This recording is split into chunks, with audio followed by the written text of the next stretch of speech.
From being exposed for lying about roids, I never expected this kind of exposure in the public eye. to exposing himself for lying about his entire life, I also made drugs because I knew how to. all the way to making an attempt on the life of none other than Joe Rogan. Joe Rogan, we don't have to make videos to pretend anymore. Joe Cohen! The Liver King's online career plummeted almost as fast as it rose, and his sanity went along with it. But who is the man behind the liver? Most online personalities prefer to drip feed their following with information about themselves, but Brian has his website front-loaded with an autobiography, going as far as including his height and weight at specific ages. Here, we learn that his father was an airman stationed at a base in San Antonio, Texas, although he passed away when Brian was just 2 years old. Besides inner ear malformations that required surgery and being late to walk and talk, Brian had a pretty normal childhood, being raised by his single mother alongside his older brother. Despite being unable to speak properly in his early childhood, Brian engaged in a variety of activities: baseball, skateboarding, BMX, Boy Scouts, you name it, and he did it. However, his speech impediment required him to regularly attend speech therapy lessons, and it also attracted bullying from other kids. The worst incident of it being when a boy started choking him out in the 4th grade. Right around the same time this incident took place, and possibly influenced by it, Brian's stepfather at the time had a bench press, which allowed Brian to start working out at the young age of 8 years old. However, this wasn't enough to solve Brian's bullying problem, as he continued to be smaller than other kids, and consequently, he was picked on. He claims he had no friends at all and was regularly physically beaten, which I'd advise taking with a grain of salt due to his tendency to exaggerate facts about himself. Whatever the case, in the 6th grade, he claims to have stopped going to the bathroom. Well, I mean, he still had to piss max now and then, but he stopped going to the bathroom at school. And the next year, he also stopped going to the cafeteria, with both of these actions being attempts at exposing himself less to harassment from other students. When that didn't work, he began planning to kill the people who picked on him. This isn't even a joke. He straight up has it on his website that he intended to kill his fellow classmates. Whether he made this up or not, this is a pretty wild thing to admit to, and it's very telling, since later on, he will again try to resort to violence to solve his issues with other people. Fortunately, he never went through with killing his classmates, but he also says that during this time, he got routinely knocked out, up to dozens of times, and no one did anything about it. This is very dubious for a variety of reasons, but what's even more goofy is he follows it up by saying that showing up to school in Guess jeans, a Guess shirt, Red Wing steel-toed boots, and slick back hair solved all of his problems. If you're actually getting bullied and you start dressing like this, it'll probably double your chances of getting stuffed into a trash can, not the other way around. And frankly, I won't even feel bad for you. Unfortunately for Brian, they stole his clothes when he left them in his locker during football practice, and I suppose things went back to normal. I like the idea that other students are like NPCs who will react in a positive or a negative way, depending on what faction's armor you're wearing. In this same section, there's also a non sequitur about there being real gangs with real firearms that operated in his school, which apparently required the attention of the local police department on the regular. Now, I'll be the first to admit that I'm not an expert in organized crime in San Antonio, but given that Liver King lies a lot, the extent to which he describes it here, taking place in his school, is going to get a little bit of skepticism. He claims one of these gangs was called the Kings, which may refer to the Latin Kings, but as far as I can tell, they're not particularly active in San Antonio. I was joking earlier about wearing faction armor, but this guy's middle school is literally Freeside from Fallout New Vegas. Anyway, the Kings apparently set up Brian as the victim of a beatdown, which is when he discovered his inner strength and manhandled the kid that was supposed to attack him. He says that this was the trigger for the transformation of who he was into the Liver King. Come time for high school, and Brian is now jacked out of his mind and has one of his eyebrows shaved for whatever reason. But his plans of dominating high school were foiled when his mom sent him to a different school with no gang activity or fighting, which made his newfound swag completely useless. According to him, because of how different he felt from everyone there, because they were white and preppy, he started a bunch of fights. Because he was, and I quote, raised on boys in the hood and a menace to society. It really shows that this guy was born in the 70s, because his metric of looking tough is just basing his identity on black movies. Like, that's supposed to mean something. Eventually, he realized that physically assaulting people who weren't psychotic like him wasn't a very successful strategy. So he adopted their look and became socially accepted again. On one hand, it's funny how much emphasis he puts on just looking like other people as the simple solution to social problems. But at the same time, it's kind of depressing to think that a middle-aged guy is still bragging about picking up chicks in high school because he had a tan. As a matter of fact, a good chunk of this biography consists exclusively of just that. Brian proudly talking about picking up women before, during, and after he he graduated from community college. All of it being coded in scammy entrepreneurial language, as if they were great achievements. When he gets around to talking about how he got a job as a pharmaceutical rep, he apparently bragged that he had a six-pack to someone who already had the job as a way to impress them into telling him their trade secrets. I'm under the impression that this isn't meant to be taken literally, but even if it is to be taken figuratively, I'm not sure what the takeaway is from this. It's also noticeable that this entire autobiography is riddled with repeated typos and bizarre syntax, like him supposedly starting a conversation with, "I ask if everything is okay." This makes me think he either wrote it himself or paid some Indian guy on Fiverr to do it, because there's no way a professional copywriter or even AI would produce something like this. Regardless, he got a job as a pharmaceutical rep and started making $100,000 a year. And of course, he was still picking up chicks all the time. That is, until he met the liver queen, Barbara, whom he married 7 months after meeting. They had 2 boys, bought a dental practice, which Barbara worked at for many years, and when she retired, they started a supplement business together, taking the first steps toward the business model that Brian would later become famous for promoting online. It was during this time, which can roughly be placed in the 2000s, when Brian was in his late 20s, the time period when his Liver King identity began to take form. According to him, his kids had severe allergy issues that caused them to go into anaphylactic shock quite frequently, and because the doctors were seemingly incapable of helping it, it inspired Brian to pursue alternative paths to treat their ailments. While he was already physically fit and ate relatively healthy, it's at this point that he began experimenting with eating specifically organic, pasture-raised, and wild animals, nose to tail. By this, he means he, and consequently his family, were eating unusual parts of the animal, not just liver, but also their brains, eyes, their balls, and anything that was physically edible. You can actually see it in pictures as his beard grows larger and larger. Whoever Brian used to be was consumed, nose to tail, you might say, by the entity known as Liver King. Like Gollum with the ring or the Ice King with the crown, he suffered a grim transformation. You could also say it's like Joker with the jokes. Why so serious?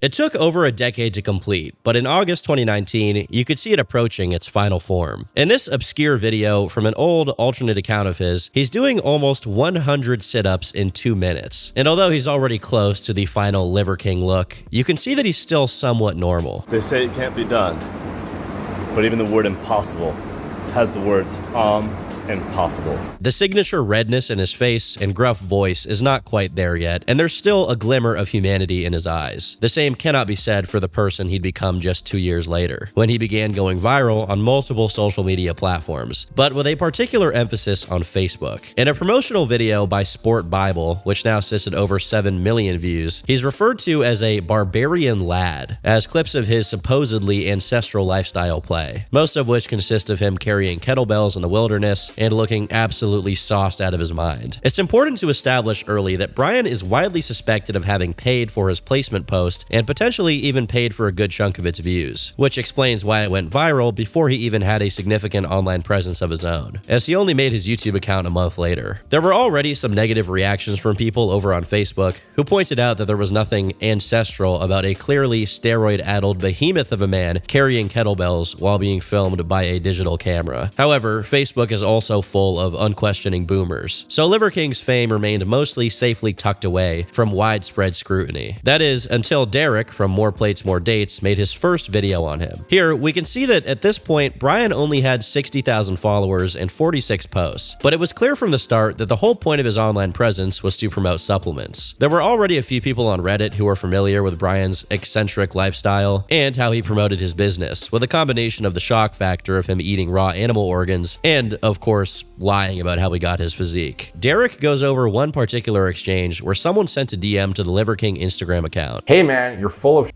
Just tell fans you're on gear or TRT." And his response, instead of just saying if he is or isn't natty, "I've never cheated nor taken a shortcut in any capacity of life. You earn the life and wife that you behold. Most people think it's impossible because they look like shit." To summarize this copy-pasted advertisement answer, Brian claims he's optimized all of his muscle-building biological markers by following his ancestral tenets, which is guaranteed to be a lie, and a pretty fraudulent one at that, since he's actively using this claim to sell supplements. Given that this was taking place right around the pandemic, and the Liver King's website also has plenty of mentions of joining the Barbarian Legion, it definitely looks like another Hustlers University situation in the making. Breathe air! You don't need Fortunately, people were onto him from the first moment he showed up on their algorithms. Shortly after Derek's video, Brian debuted on YouTube with basically a rehash of his video that went viral on Facebook, but it had added narration where he speaks a little bit about how he's bringing back the things that the modern world left out. The thing is, like pretty much every single guy who nourishes this idealized version of humanity's distant past, he exclusively speaks in abstractions. When you realize that people are suffering and struggling and that there's a simple, elegant solution, a return to ancestral living, that's really what my purpose is now. There's this really simple way of living. It's ancestral living. It's the way that we've lived for millions of years. It's accessible. It's something you can literally do right now, today, and you can have an impact and change your life tomorrow. I guess that's because if he doesn't, then he has to sell his stuff by giving out the specifics of his lifestyle, like not ever brushing his teeth or not wiping after he shits. And I don't think that would get very far. How does Liver King clean his beard and his mustache? I don't. I also don't use deodorant. I don't brush my teeth. And I don't wash my hair. If he were to give any specific time frame for what he means with ancestral, you can easily find out why humanity evolved past that lifestyle. It's extremely inconvenient. As it turns out, being a hunter-gatherer isn't a paradise where you do kettlebell farmers walks through your 500-acre property all day, regardless of what supplement merchants will tell you. It probably is actually a bit of a nightmare where your next meal isn't even a guarantee, but that's not very appetizing for a potential customer. Soon after, Brian posted a few terribly filmed and hard to follow attempts at workout videos, but these didn't really go anywhere, as actual content that requires any amount of forethought, cohesive structure, and editing aren't really his strong suit. Soon enough, he went back to doing what he does best, gimmicky challenges, like eating 50 raw eggs in under 3 minutes. This was also reacted to by Derek, and during this period, Derek's videos about Brian got a lot more views than Liver King's own content. However, on Instagram, he had grown by hundreds of thousands of followers, which added to people's general dissatisfaction with the Liver King phenomenon, as it begged the question of just how many people were genuinely falling for his act and buying his supplements, thinking they'd look more like Brian. Due to how big his stuff was getting, and how absurd it looked at first glance, it was only a matter of time before other fitness influencers got on his case. And Derek was soon joined by Greg Doucette, who also commented that the chances that Brian was natural were extremely low, meaning he was most likely lying and scamming his audience. Then, Garage Strength joined in, and as far as I know, he was the first guy to actually go through each and every one of Brian's 9 ancestral tenets. While some of the tenets were fine in and of themselves, he comments on the impression he got. I think we have to be weary when it comes down to like join my tribe and shield, but it just reminds me of like this weird feeling of like follow me, which maybe that's part of it, right?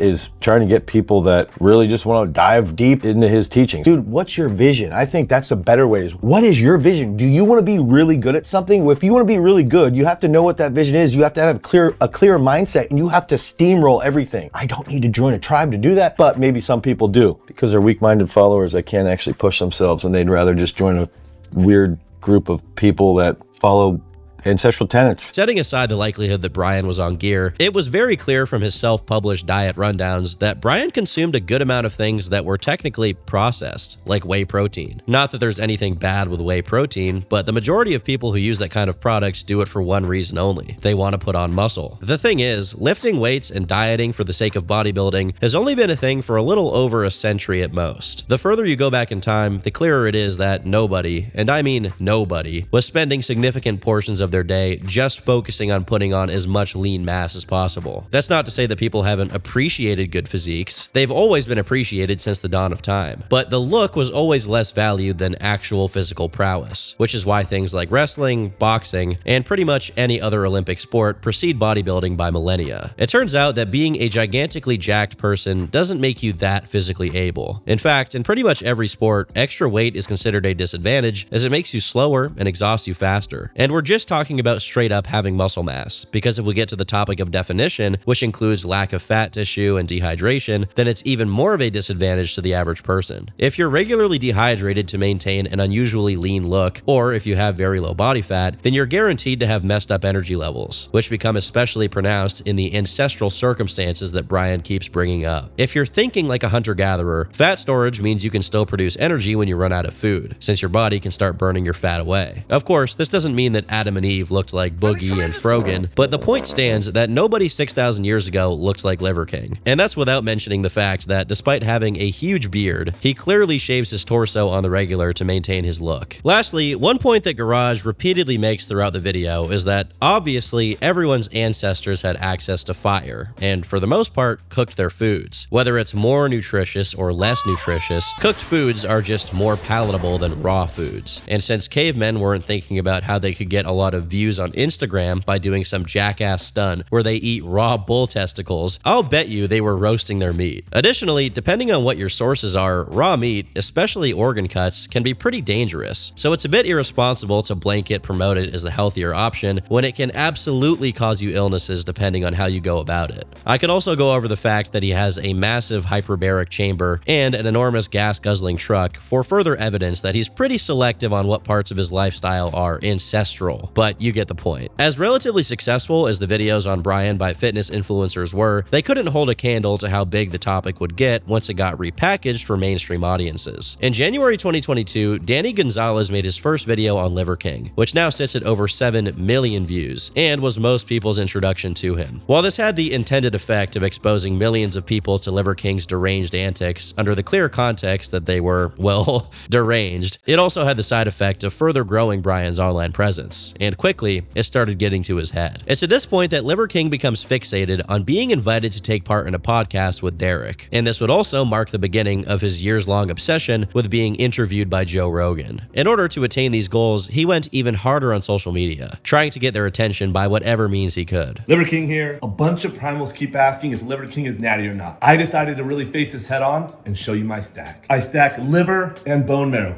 every day. I stack the sun and the earth every day. I stack blood-burning workouts twice a day, every day. So he works out twice a day and has the recovery capacity to make it happen and continue to, sustain this physique. And if you stack the 9 ancestral tenets, you too can express your most dominant form. By the way, this was my cameraman idea, so tip of the hat to him. I don't even know where to get this stuff. So was that even necessary to say? It almost tarnishes the credibility a little bit when you have to say by the way, this is my cameraman.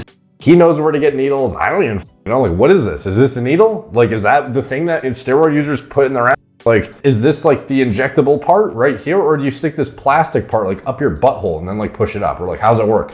He's just acting so ignorant to the whole thing to a point that's almost over the top. Guys who've used Tren know it has a bit of a unique look when it's prepared. And to me, this doesn't look like maple syrup at all, bro. To me, this looks like actual gear. Later on, it would turn out that Derek actually took him up on this podcast request, but Brian ended up being the one who started stalling and avoiding actually doing it, probably because he knew he'd get violently grilled about his steroid usage, which Derek is known to be extremely good at. Given Brian dedicated the majority of his time to doing random BS in the middle of the woods, he definitely had the time to do it, but opted against it. This publicity from Derek would simply not be enough to counteract the negative side effects of being outed as a gear-using con artist. It was especially uninteresting for him since he had much bigger content creators like Danny Gonzalez making extremely successful videos revolving around his shtick. Unsurprisingly, Brian's own videos saw a lot more traction during this period, as he did things like hunting with African tribes in Tanzania. While the technical quality of the video is Liver King standard, meaning the audio is completely mangled by wind and it's all shot by shaky handheld cameras, this video is pretty illuminating. How so, you may ask? Well, in it, Brian hangs out with some people who actually live the way he LARPs as if he did. And wouldn't you know it, they're not 300-pound muscle-bound freaks of nature who have a hard time breathing while stationary. Despite there being some verifiable benefits like dental health, it's not at all clear that these people are even close to as well-nourished as a modern Westerner who pops a dozen supplement pills a day to meet his daily vitamins and whatnot. The problem really isn't that he sells supplements or that he's very concerned with his health. On their own, those things are fine and even good. The only problem is that his lies are so deeply intertwined with his overall message that it waters down the whole thing. So even if he does have something good to say, it'll be lost along the way. In May 2022, about 6 months into his online fame, Brian found himself being covered by none other than John Bravo. Now, you guys may remember John from my video about Wes Watson, but for those of you who don't know who he is, John Bravo's channel is where fitness con artist careers go to die, as this guy's ability ability to dig up dirt on these guys is like Derek on steroids. Well, you know what I mean. Anyone who's involved in fitness knows you get those abs like that distend when you're on growth hormone. I guarantee you. And he denies it. He's on growth hormone and testosterone. He's 45 years old. You don't look like that at 45 years old. I don't care what diet, I don't care what you're working out if you're not on.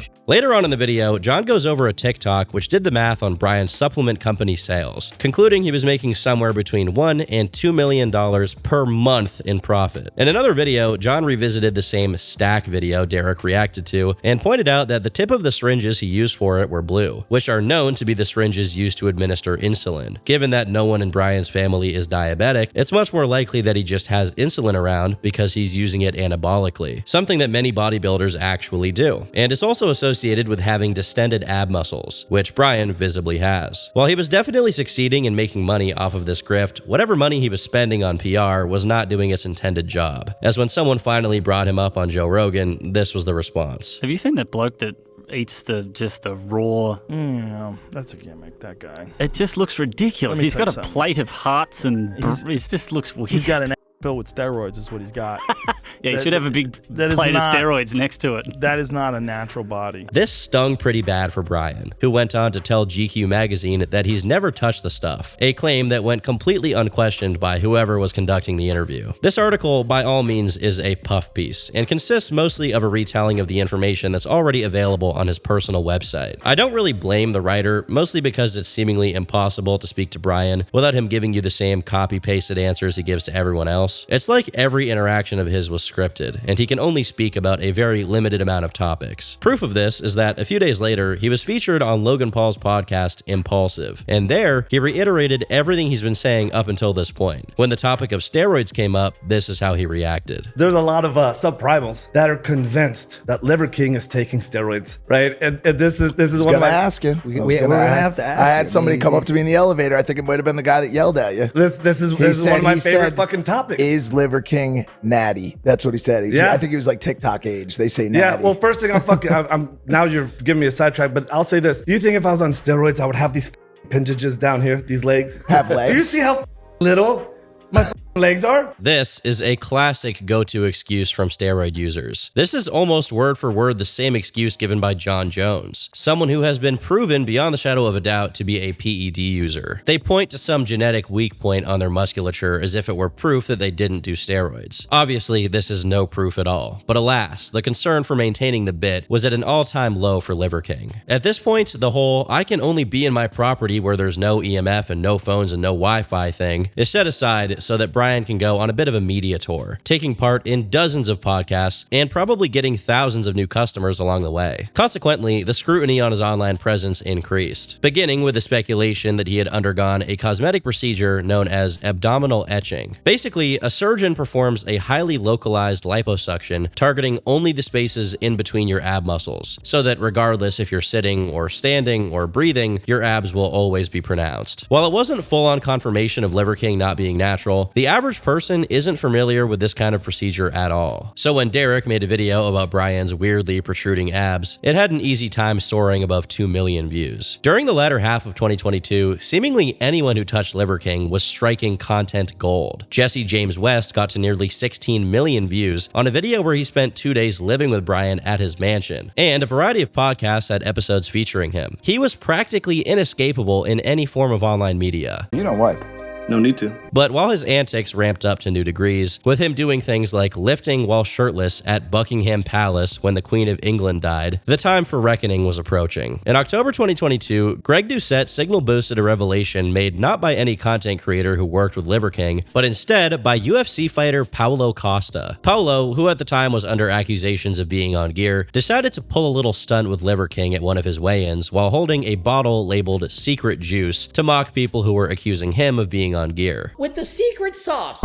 Surprisingly, the reveal here wasn't related to steroids at all, but instead to Liver King's diet. When the time came for Paulo and Brian to chow down on some liver, in what appeared to be a competition to see who finished their plate first, Paulo noticed something weird. Right before Brian and Paulo were about to go at it, a member of the Liver King crew came by and dosed Brian's portion of liver with some unknown fluid, presumably to make it tastier and more edible. Perhaps it's oil, perhaps it's something to make it taste better, something to slather fire it up, make it go down his throat a little bit easier. While this in and of itself isn't a reveal of huge magnitude, it's interesting to see how micromanaged the building of the Liver King facade is, all the way down to making his raw liver go down easier so he looks less uncomfortable eating it. Again, the issue isn't with what's being done, but with the fact that he continuously lies about how much he's come to enjoy his lifestyle, and that it's not all for the sake of getting attention. But time and time again, it's clear that the opposite is true. Finally, in November, the other shoe drops, and Derek posted what was widely recognized as the ultimate Liver King takedown. In almost exactly an hour of duration, Derek summarizes the entire Liver King phenomenon, which included clips of Brian talking about making over $100 million a year, all while claiming to be natural in multiple of his podcast appearances. But much beyond a comprehensive overview of all these shenanigans Brian got up to until this point, Derek had something no one else had. Hard data coming from none other than Brian himself on what steroids he was on. Just a few months before Brian first hit the internet big time, in June 2021, he had emailed a bodybuilding coach asking for some help. Help with what exactly? Well, this is what he wrote. I'm the face of several brands, including Ancestral Supplements, and I've just hired a team to build the Liver King brand with the goal of 1 million followers by March 2022. I'm pouring ridiculous resources into making this happen, including hosting a video guy that will be living at my guest house and a film crew that will be filming 7 days a month. I have to stay in great shape year-round, maybe take 1 or 2 months off a year. I've been working out for 35 years. I know how to eat, train, rest, and recover. I even have a hard shell hyperbaric chamber at my house. But as I've reached my mid-40s, it's getting harder, and the back fat kills me. To support these exhaustive efforts, I've recently started taking Omnitrope, $11,000 per month for my new dose. I've been taking 2 vials per week, but my doctor told me that I could double it. She thinks I could be a hyper non-responder. I'm wondering if taking a bunch of other peptides could be confounding the results and possibly interfering with efficacy. For context, Omnitrope is human growth hormone, one of the most expensive bodybuilding drugs that is also linked with the bubble gut that Brian has. While I'm no specialist on the subject, Derek actually is, and according to him, Brian was on a really high dosage of the stuff, to the point where there were some professional bodybuilders who were on smaller doses. After that paragraph, Brian goes into everything he was on, and his stack was as tall as they come. I won't read it out one by one, but to make a long story short, this guy wasn't running an entry-level program. He was a walking pharmacy. Later on in the email, he also does something he never does in his regular content. He admits that he has some health issues. None of this is crazy concerning for a guy his age, especially considering the man's hormonal profile is an experiment, the likes of which the Geneva Convention would probably consider unethical. But it's just interesting to see that, indeed, behind the facade, there is a real guy who can be honest when he wants to. This brings me back to the pre-2020 Brian, which makes me consider that he really could have been just another successful fitness influencer if he tried to do it the hard way, learning how to make engaging content himself without splurging hundreds of thousands on gear and a media team to create his success out of thin air. It's ironic considering how much he talks about doing things the hard way, because he completely paid his way into the attention he was craving. According to this same email, he'd only gotten on all of these compounds over the course of the previous year, which means that the phenomenon of Liver King was all just Brian Johnson's midlife crisis. In his mid-40s, he decided to become an influencer, and he didn't care how much it would cost him, as long as it happened right then and there. In another email that Derek goes over, Brian lays out his daily schedule, and while he definitely did live quite the unusually natural lifestyle, it's clear here that he exaggerates it a lot for the sake of publicity. For example, although he eats healthy, it's not the extreme and ancestral diet he proposes. There are multiple mentions of dextrose here, which is a processed sweetener. Additionally, he does eat some raw meat, but it's only a couple of ounces of liver and 30 grams of marrow, and the rest of his daily food intake consists of regular food. Things like cooked red meat, sweet potatoes, Greek yogurt, maple syrup,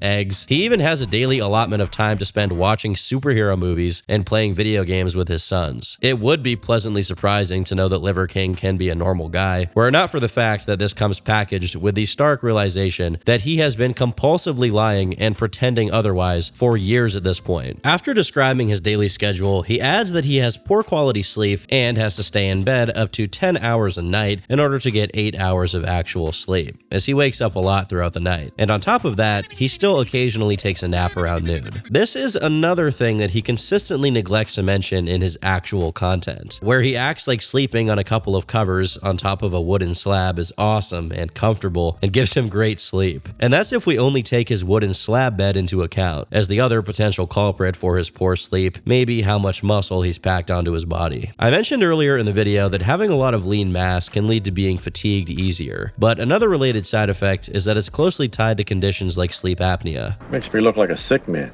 You're not sick, but testing shows REM-wise you have 40 arousals per hour. More since I met you.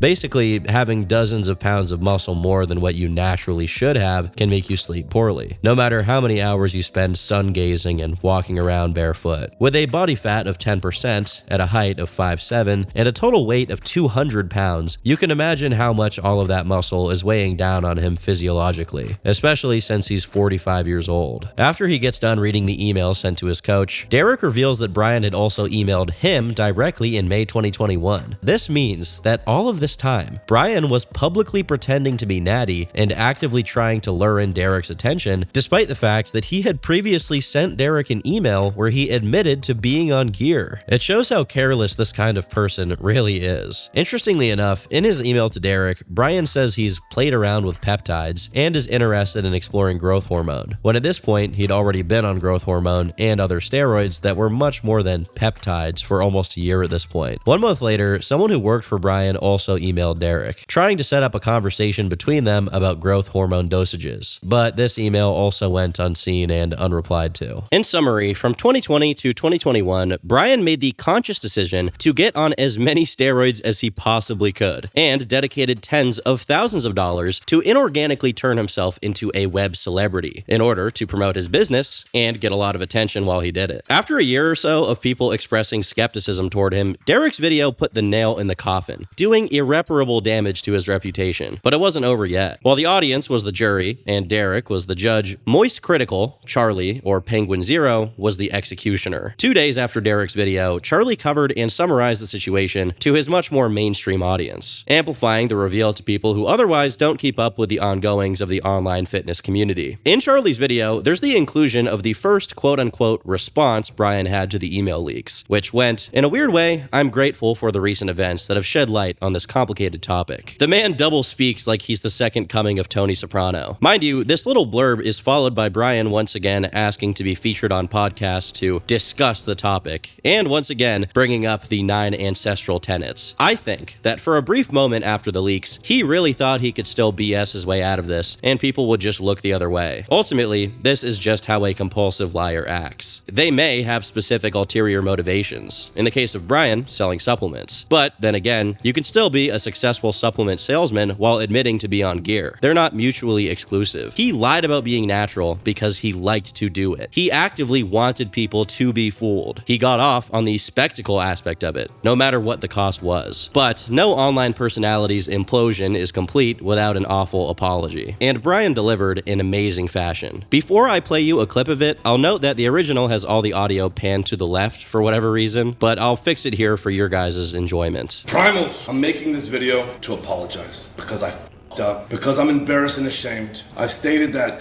this is a complicated as topic, at least to me it is, because before social media, I was rich and anonymous, and after social media, I'm still rich, but no longer anonymous, and I never expected this kind of exposure in the public eye. I don't know if he's just yapping with no forethought here, or if he's knowingly gambling on people just not having paid enough attention to Derek's video, but he's lying once again here. He has no business lamenting his current lack of anonymity since, as the leaked emails show, he was dropping violent amounts of money and had an entire strategy specifically devised to turn him into a web celebrity. It's not complicated at all. I'm not sure what he's even referring to when he says that it's complicated. He wanted to be an online personality and was willing to be dishonest to get what he wanted. If his interpretation of the situation is any different than that, then I don't even know what he's apologizing for here. He then tries to salvage his pathetic situation with possibly the worst excuse he could have come up with. Liver King, the public figure, was an experiment to spread the message, to bring awareness to the 4,000 people a day who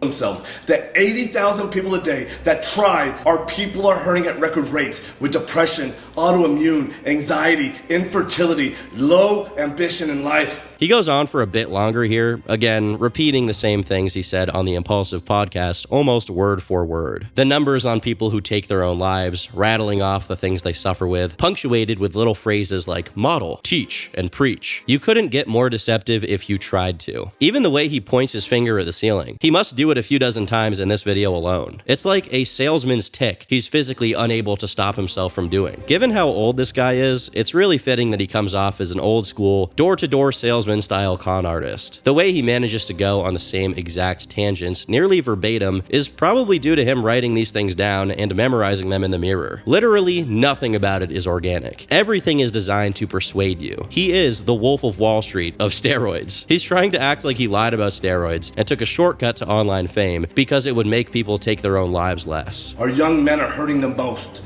feeling lost, weak, and submissive. Young men are feeling submissive? You know, given everything he says is pre-written to some degree, I'd really just use some other word to get that point across. Unless he literally means he's acutely aware of how young men are submissive, in which case this apology video was going in a really unexpected direction. After prefacing his confession in a few dozen excuses about how the roids had nothing to do with the ancestral tenets, and how he thought it was just some fitness channels making it about something unproductive, he finally gets into discussing what he was taking. And once again, he lies about it. He claims that he started in 2021, which is a lie, as by August 2021, he had already been taking many of the drugs for a year. He claims that he did it out of concern for his health issues, another lie, as he admitted in the emails that he just wanted to look his best all year round for the benefit of his online image, specifically targeting back fat loss. He claims he always did it with a licensed professional, and although this one is harder to verify, this also seems to be untrue, since he was taking growth hormone before he even had a prescription, if the timeline of what's laid out in the emails is to be trusted. He claims that his growth hormone levels were unnaturally low, which is also a lie. What was really happening was that he wanted them to be unnaturally high, and his body wasn't responding to the steroids he was taking, which is quite different from what he's claiming. There are some other claims here, like that he's since stopped taking many of the steroids, and that his online presence has had no effect on his supplement business, but since I can't immediately disprove them, I'll settle with speculating that, given he's lied about everything else, he is probably lying about these two. Oddly enough, some of the things he says in this apology video, down to these seemingly organic curses to accentuate what he's saying, are identical matches to the statement he gave to the Daily Beast, which was featured on Charlie's video a day prior to Liver King's public apology being uploaded to YouTube. While this half-assed apology was bad enough on its own to spell the downfall of Liver King, with everyone and their mother commenting on his situation, it was actually just the beginning. Hey Derek, you know how I got so jacked? How? I followed the 9 ancestral tenets. I heard that works really well.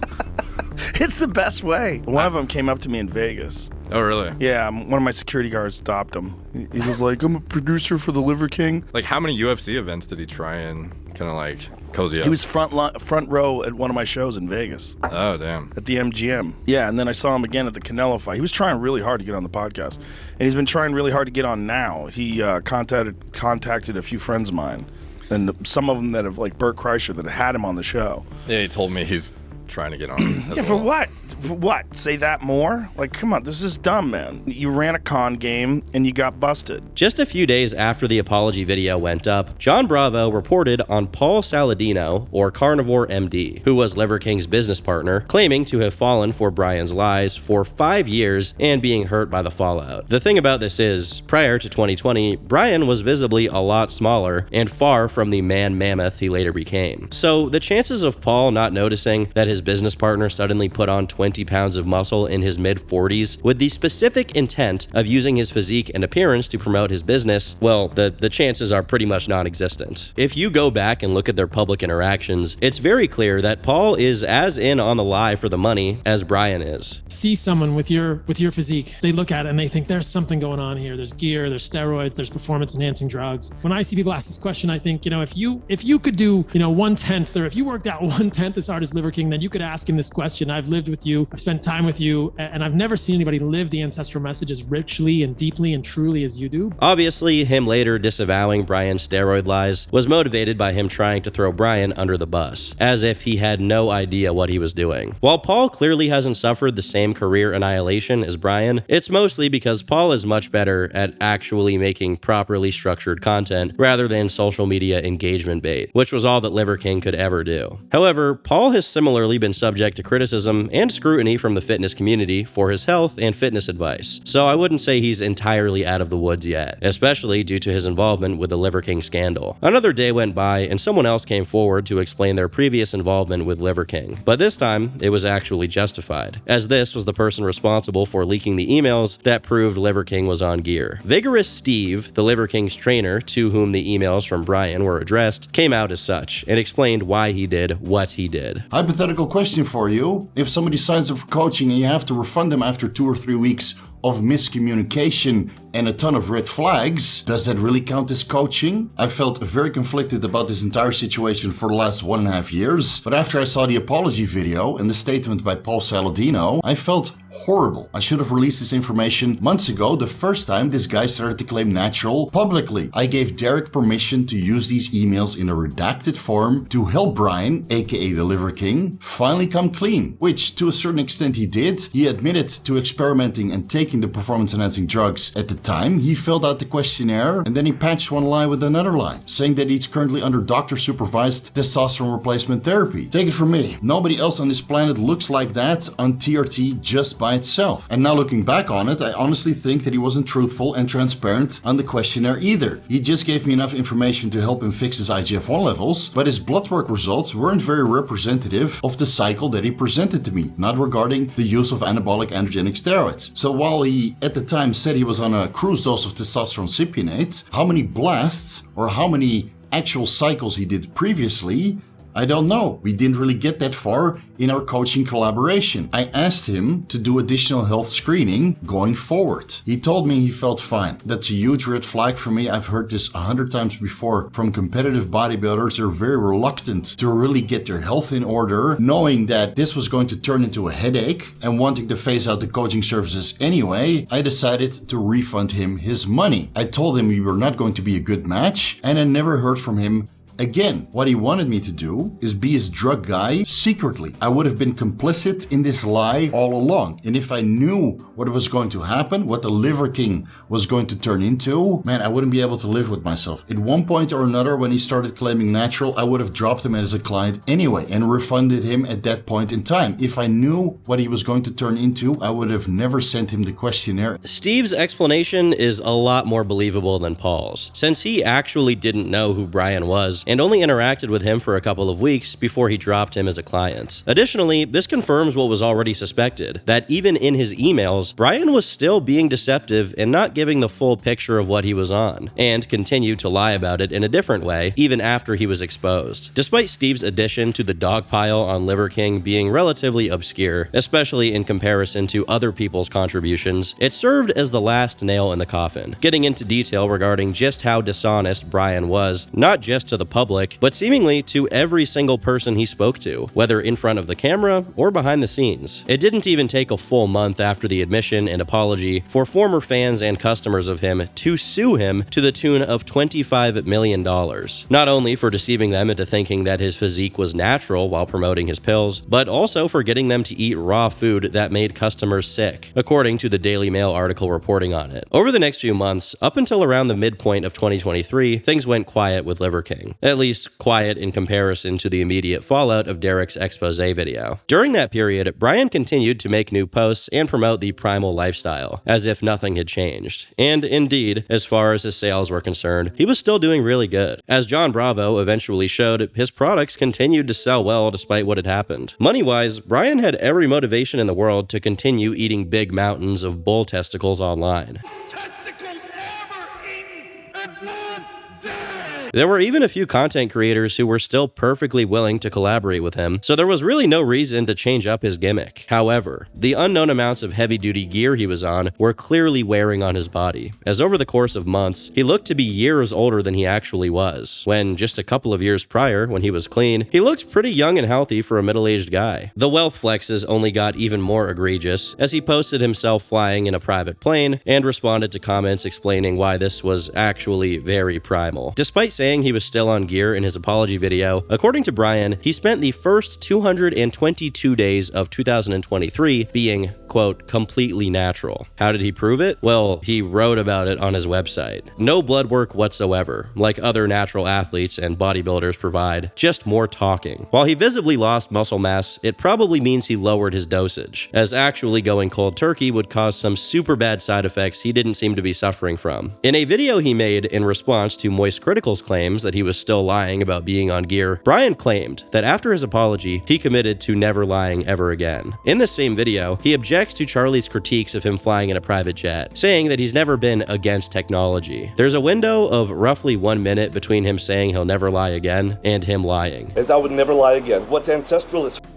technology. As I would never lie again. Did he forget he used to flaunt his Faraday cage where he kept all electronics in his house to not mess with his electromagnetic connection to the earth or whatever? And that Faraday cage is going to make sure to block all the EMFs from the phone so we can maintain this healthy, pristine environment that we created that's EMF free of Wi-Fi, free of cell signals, free of radio signals. And again, moments later, he claims he never wanted to do Liver King and he'd rather stay anonymous. It's like he never even read his own leaked emails, in which he admitted to planning his debut as Liver King with the specific intent to promote his business over a year prior to his first post. He follows it up with another lie, saying he couldn't give public talks due to how shy he was. This guy was a pharmaceutical rep. I'm pretty sure you can't work that job without frequently talking to groups of people at a time. The rest of the video isn't worth going over because, again, he goes over his life story and starts giving out figures on how many people off themselves. I don't know how you can live with this little in the way of cohesive thoughts, where you have to repeat 3 or 4 things over and over again for the rest of your life. The only lowlight worth including here is the fact that before he ends the video, he takes a shot at Greg Doucette, suggesting Greg also lies about his supplements making people look like he does. The thing about that is, unlike Liver King, who is just a swollen Ninja Turtle who carries weights around in a ranch for a few seconds on the gram, Greg admits that he's on steroids, and that they're essentially to make him look the way he does, especially at his age. Oddly enough, one of the things Charlie said about Liver King in his last video about him was that Brian looked red, and his eyes were about to pop out of his head, like Total Recall. Just a few months later, he suffered an injury that made him briefly blind in both of his eyes, and although one of them recovered immediately after, he was in danger of completely losing his right eye. The small wrinkle to this story is that in order to farm more engagement, he spent weeks simply saying he was knocked out without explaining what exactly happened, which obviously suggested that he was attacked by someone. Then, finally, he explained that he was doing a band workout with the bands tied to a doorknob, only for the knob to come off and the bands to hit him at full speed. Due to the fact he was known to lie and embellish, and the fact he was wearing an eye patch on every video of his since the injury, many people began to doubt his story. However, this time around, he could actually provide evidence. His pupil had been damaged, apparently causing something called a coloboma, where the pupil leaks out to the rest of the eye. Besides this, there were scans of his eye showing that it was damaged to the point where blood wasn't even getting to a good portion of it. Lastly, he has an image of his eye seemingly shortly after the injury where it's still bloodshot, but I think it's safer not to show that one here. While this injury had nothing to do with his gear use, another one that happened shortly after probably did. In January of 2024, he apparently tore a tendon in his shoulder while wrestling with his sons for an Instagram video. In the video where this happens, he even mentions that he knew the tendon was already bad, most likely due to how much abuse he put it through in his grueling, gear-fueled workout sessions. For the remainder of 2024, things remained conspicuously uneventful, until it was announced that there would be a Netflix documentary on Liver King, which I'm sure he was extremely stoked about. After all, beyond the money, which he was already getting before Liver King, what he really wanted was to achieve this kind of celebrity status. After the fitness, the tenets, and the antics got old, Brian decided to enter his Connor Murphy arc and start schizo posting on his account, which, again, was covered by other fitness creators due to how concerning and bizarre it all was. I could be on it right how Liver King 3.0 is the holy trinity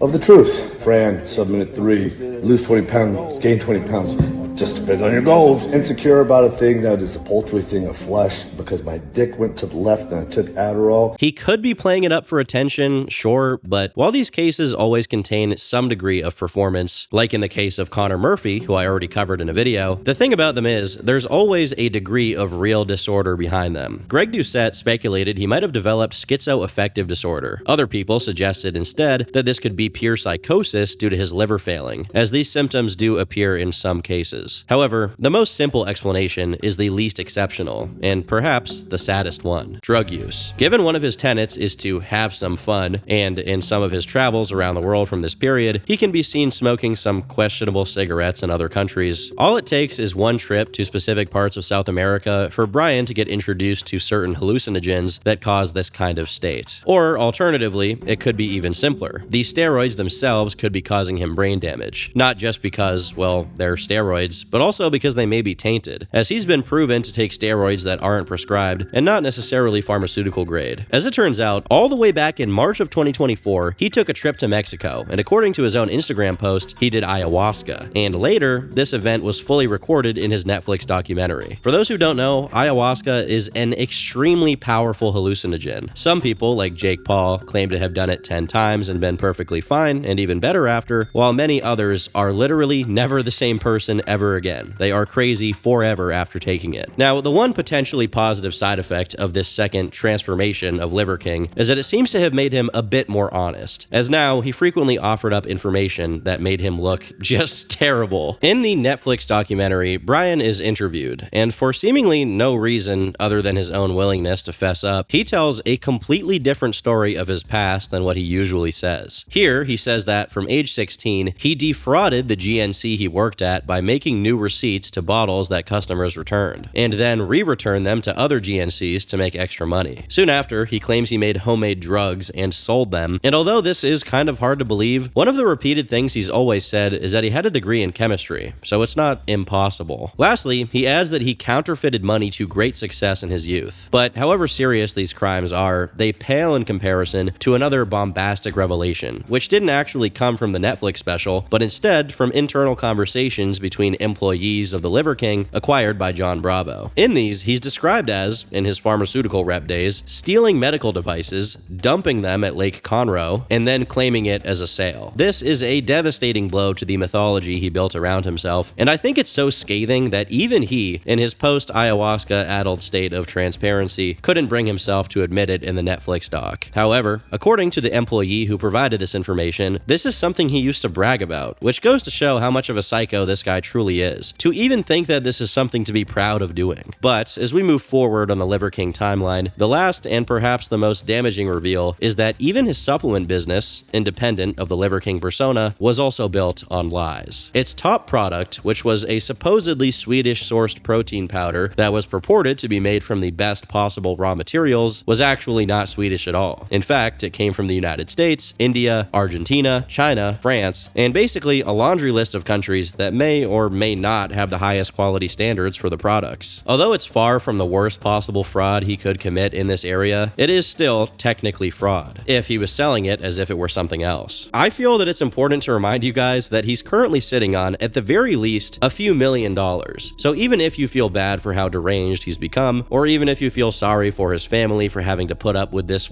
lunatic, you gotta remember how much he's benefited from actively hurting other people through this scam, as this protein powder contained plenty of inflammatory compounds that could really cause health damage to someone who's more sensitive. The worst part is that after Paul Saladino left the company, someone else came in by the name of Chris Ricci, and once he was alerted to the quality issues involved in the powder, his strategy of choice was to fire anyone who made an issue out of it. Now, as far as information that's been made publicly available, Brian has no comment on this situation, because, well, he probably doesn't care at all, and isn't even up to date on how the company is doing. After all, he's too busy being Liver King. During this documentary, it gets increasingly clear why Brian does what he does. Although it's questionable how real his stories about early life criminality are, I'd guess that at least a good part of it is true. And the reason I'm bringing that up now is because in the same breath, he expresses that getting away with committing those crimes gave him a feeling of invincibility, that he could simply do whatever he wanted and suffer no consequences. Even his own wife, in the wake of the expose from Derek, wanted him to double down on the lying and not come clean. All of this is to say, the Liver King catastrophe isn't the making of just one Brian Johnson. He's just the spearhead, the face of decades worth of people allowing for fraudulent behavior, if not actively rewarding it because it made them money. If, and that's a big if, Brian was of sound mind when the documentary came out, it would have been the best moment to try and architect a full-fledged comeback. But ever since March 2024, he visibly hasn't hasn't been the same. And as his popularity was plummeting into irrelevance and his business was suffering as a consequence, his steroid-addled, brain-damaged mind came up with a simple solution: killing Joe Rogan. On the 11th of June 2025, Liver King posted a bizarre half-hour-long rambling session where he talks about the Four Swords, and unfortunately, he's not talking about Zelda. To be honest, it's actually kind of difficult to make out what he's talking about at all, as he's doing one of his free associative speeches where he randomly changes the topic all the time. It also sounds like he's sending someone a message over the phone, and it's not clear why either. Throughout the entire thing, he drops phrases like decision matrix, as if he was trying to go on one of his scammy marketing motivational talks, but is too confused to actually deliver it in his usual manner. While he does this, there's a graphic of a clock ticking, as it's visibly surrounded by the symbols of the 12 ancestral tenets. Because there's 12 now, apparently. He added 3 new ones that are equally as vague as the others. This video in and of itself doesn't really contain anything scathing, but the way that it's structured is so bizarre that it once again called into question just how sane the Liver King was. He has not uploaded anything to his YouTube channel since. From this point forward, the story takes place on his Instagram account, where he hadn't uploaded any new videos since March. For context, despite everything that had happened, he was still huge on Instagram, and his random workout videos got insane amounts of views, so it was kind of weird to see that he had stopped uploading there completely. That is, until May, when he returned to Instagram, repeating his Liver King mantras in a strange, monotonous voice as he walked through the woods. This was the only upload for another month, and when he came back in June, this is what he looked like. You know about Barbarian?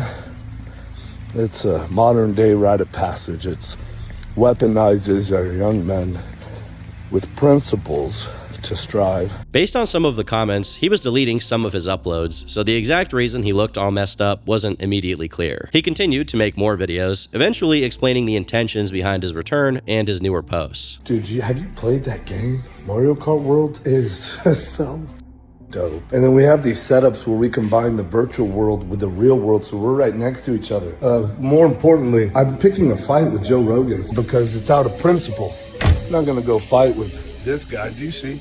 I don't know, hopefully you can see. What I'm hoping is that you, Joe Rogan, are thinking, I'm gonna choke that motherfucker out, lights out, I'm gonna choke him out. And I kind of hope that if you win, that's how it happens, because like to wake up from that dream, that's a good feeling. And then anything else that you could break on me, break it on me.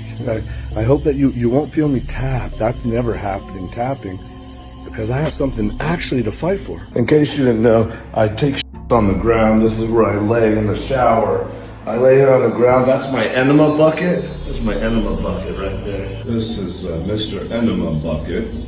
That's coffee, Kion coffee, the best kind, so I can drink some of the coffee both ways.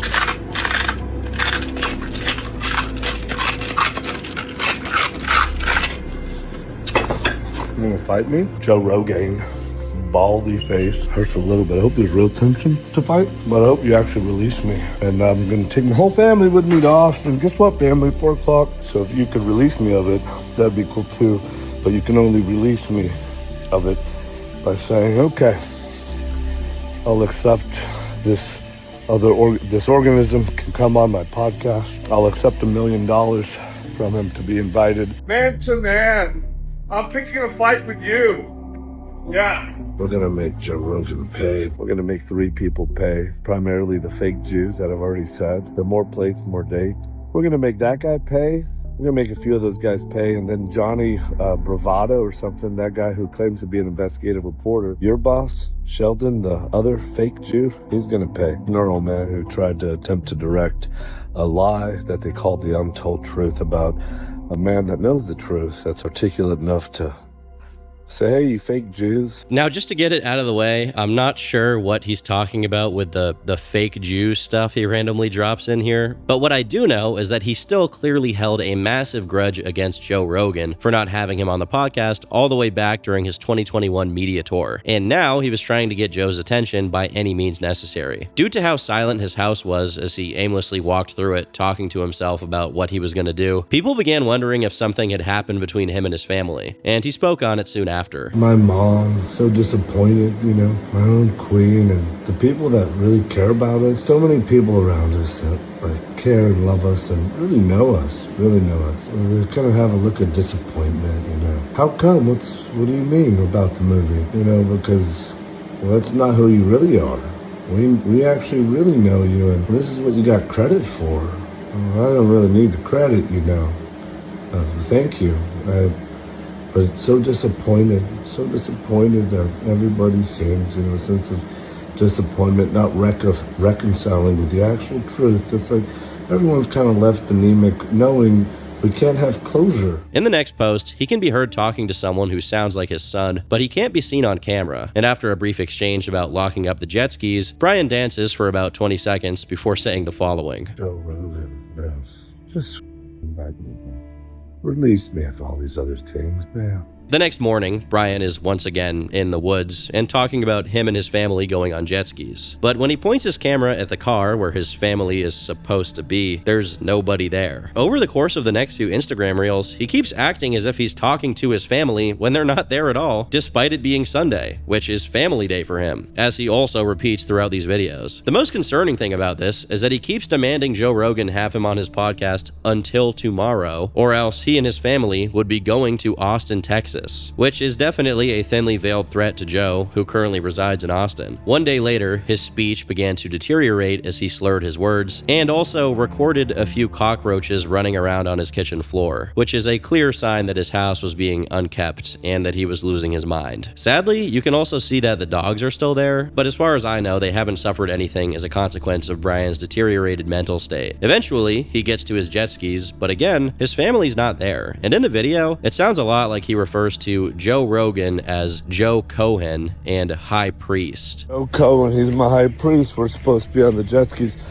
Joe Cohen! I think this may have something to do with the whole fake Jews thing he mentioned earlier, as Cohen is a common Jewish surname, but it's hard to make out what exactly his point is with this stuff. In some of the videos, he was pooping. In other videos, he was crawling. Because Joe Rogan, we don't have to make videos to pretend anymore. And finally, he got to Austin, still with no family members to be seen. Based on his upload times, it doesn't seem like Brian was sleeping for 2 or even 3 days at this point. Finally, on June 24th, his family actually can be seen and heard from again, but it's in a video that starts out with Brian being notified that the police are outside. A couple of reels later, we can see Brian surrendering to the cops, and although I would be happy to say that this was a result of his family acknowledging his screwed up state and intervening, based on John Bravo's coverage of this event later on, it seems that the Liver Queen was pretty much on board with all of it, and actively saying threatening things to Joe about him being on that list. It appears that the FBI was notified by either Joe or someone on Joe's team, and they promptly surrounded the place Brian was staying at to arrest him and ensure he wouldn't attack Joe or one of his targets. According to John Bravo, who claimed to have some inside information, probably coming from one of the media team members that worked for Brian, the Liver King was regularly abusing substances during this period and had them with him in the hotel, and was even paying a nurse to do an experiment electroshock therapy on him for unspecified reasons. Additionally, he was carrying a suitcase with the Joe Rogan Experiences logo in it, and inside the suitcase there was a gun and several wads of cash. Although some of Brian's former employees are still set to come out and speak about their experiences with him, that hasn't happened yet, so as far as what led to his erratic behavior and arrest, the jury is still out on the specifics. After his arrest, he was charged with the Class B misdemeanor of a terroristic threat, got strapped with an ankle monitor, and served with a restraining order. Regardless, Brian maintained that he would never stop trying to get on Joe's radar, and specifically have a fight with him. He was released on bail, with the condition being that he stays away from Joe permanently, so Brian recoiled in defeat and went back to crawling around on all fours in hotel corridors. Many of his following Instagram reels showed him lamenting his inability to go see Joe, but despite him clearly understanding the situation he put himself in as far as the law goes, it only registered on a superficial level, as he continued to be completely out of his mind. As it currently stands, the situation is very abnormal, as despite being deranged, Brian still manages to go through the motions of his usual schedule and has the support structure of his family and team. And although they do seem to help a little bit, none of them can really do anything to intervene in his meltdown. There were a few more return to form posts here and there where he sounds more like his original self, but every other video of his is him incoherently rambling as he walks through the woods and eats random things he finds along the way. Once again, he managed to capture the attention of gigantic content creators like Moist Critical and Asmongold, but fell short of achieving his one and only goal, getting on the Joe Rogan podcast, or killing Joe Rogan, which to him was the next best thing. Now, more than ever, it seemed like that goal was completely gone from Brian's horizon, with no hope he could ever approach it. With him being a shell of his former self, it almost makes me wish he was still just a wild career con artist who just lied through his teeth. This guy should be going to court and being sentenced to repay the people he defrauded, not broadcasting his speed run through the stages of dementia to an audience of people who barely care. There are many ways to interpret the Liver King's downfall. For one, it doesn't sound like getting on gear is worth the risks, unless you actively intend on becoming a professional bodybuilder or something like that. And even then, it's still pretty dangerous for people's physical and mental health, especially if they have the kind of self-esteem issues Brian described himself as having. Another way to look at it is that due to how much money he made in his lifelong career as a fraudster, everyone around him has a financial incentive to protect him, whether it be his wife, his media team, or the lawyers he probably has on retainer. But did he really get away with it? I guess one way to articulate that is, do you envy his position? Would you trade your life for his? It's easy to just look at the money and think you'd do anything for it. But remember, that's a lifetime of lying to himself and everyone else around him, sacrificing his physical health to excessive workouts that cause injuries and copious amounts of steroids used to look a certain way, sacrificing enjoying your family time to be an Instagram celebrity, and perhaps the worst of all, sacrificing your mind. The combination of maintaining an insurmountable pile of lies and the lifestyle which led him to take ayahuasca and other unspecified drugs have taken his sanity, seemingly for good. What profit is it to gain the whole world and lose your soul in the process? Inevitably, with the passage of time, more people, former customers, employees, business partners, will come out of the woodwork to sue him for every dollar he's gained along the way as well, and he'll be left with nothing. As it currently stands, he's a man who can't think straight, who can do nothing but play his character 24/7, who can't enjoy his private life, who hasn't been capable of having a normal bowel movement for years, and now his diet makes his shit so hard and dry, he needs enemas every single day. With the story of Liver King, as with any other con artist, what bothers me isn't just that fraud is not nice. It's that for 15,000 years, fraud and short-sighted thinking have never worked, not even once. Eventually, people get caught and things go south, and whenever his money goes away, his support network will probably follow suit. Given that he's just 47 years old, the tale of Liver King is probably far from over, although I can't foresee it ending with anything but a catastrophic crash. Well, the crash already kind of happened, but I just mean more crashing. Another crash. Another one.